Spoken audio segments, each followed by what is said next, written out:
Of enchantment has not been so enchanting for one tourist. He was at the tail end of a grueling 2,500-mile bike ride when he made a pit stop in Santa Fe he would like to forget. Here's News 13's Amanda Goodman.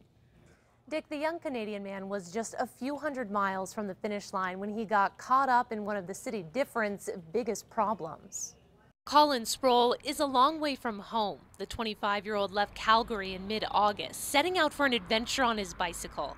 He chose the Great Divide route created by the Adventure Cycling Association. Essentially what it does is follows the Continental Divide from Banff National Park in Canada down through to the New Mexico border. He says the ride had been pretty smooth, and with just a few hundred miles to go to the Mexico border, he decided to stop in Santa Fe. It's having a few mechanical problems, and Santa Fe was the closest bike shop, probably about 40 miles off the route.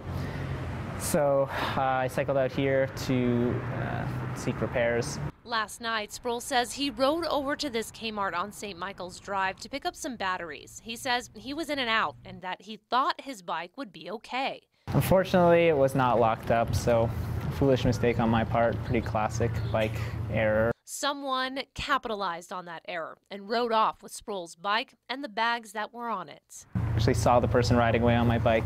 All told, the bike and the accessories on it cost about $1,500. Sproul filed a police report and took to the internet, asking people to keep an eye out. He says the response has been pretty amazing. The kind of cycling community of Santa Fe has been really great to me, so had a couple people email me about the possibilities of lending me a bike to finish the trip or to get home. Sproul says he hasn't yet made a decision as to what he plans to do, but he says it would be pretty great to be able to finish his adventure on a bike that someone lent to him. Dick, back to you. Okay, Amanda, he also does not expect his bike to turn up while he's in town, but he is offering a $350 cash reward for its return.